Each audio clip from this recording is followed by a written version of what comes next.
Okay, so let's say that you have some programming you've done, and you have it's part of a larger program, but you really want to figure out why something may or may not be working. So um, we call this debugging. You're debugging a program. Something's not working right. You don't know why it's not working right, and you just want to test out a small part of it because it's fine up until the point where you get to one spot, but then after that, for some reason, your program is just not working. And so there's a couple of different ways that you can test things out without having to run through the whole program over and over and over again and see what the deal is. Now, one of the easiest ways that I just recently learned is that you can select different parts of the programming.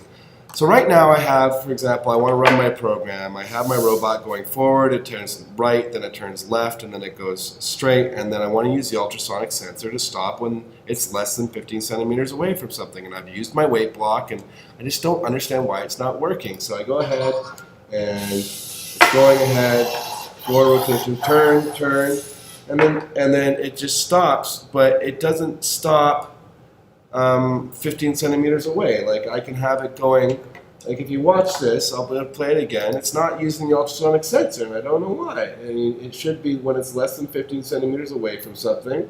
It's still running, the program's just running still. I don't know what's going on here. Why isn't it working?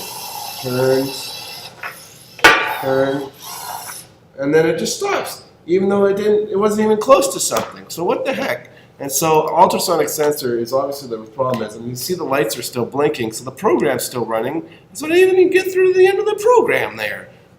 So I don't know why. So I want to test out what's going on with my ultrasonic sensor. So let's see if it works. I don't want to go left and right. I don't want to go straight. I just want to go straight and have the ultrasonic sensor work. So I'm going to go ahead and press. I'm not going to press play here because that will run the whole program. But what I'm going to actually do is I'm going to use run selected. It means what I've highlighted here in blue is actually going to be what should run. So I'm going to go ahead and press it.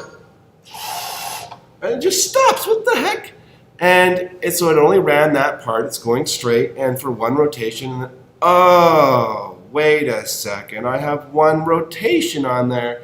So when I play it, it's just going one rotation and then stopping, and it has no reason for these functions to work. The ultrasonic sensor isn't even being worked right now. What's going on?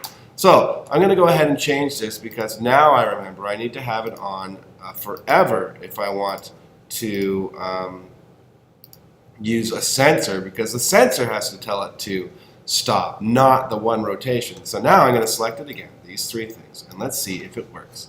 And we'll double check it. So I'm going to go ahead and press run selected. Oh, wait a second. What's going on here? Is my AV3 loaded up? Yes, it is. Oh, wait, my program's still running. That's why. It's never stopped running because it never reached the end of the program, you see, because I had it wrong. So I'm going to run these selected. I'm going to highlight them in blue.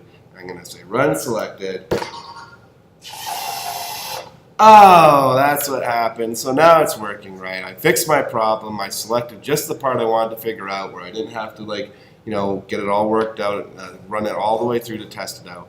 And now I have solved my problem. So that is one way. Another way you could do it, by the way, you should always have a name for different tabs because under one project, you can have multiple tabs. So if I double click on that, I can call this Maze 1. And if I wanted to have an experiment, I could go ahead and I could start a new tab over here, a new program. And if I wanted to, I could go ahead and just copy and paste whatever I'm having problems with over to the other one. And I could call this testing area or testing. And then I could just go ahead and paste it here. And this is what I was kind of doing before when I was trying to figure out what was wrong. Before I just saw this little button down in the corner here that said run selected. So that is very, very handy. I hope this helps you out with debugging your programs.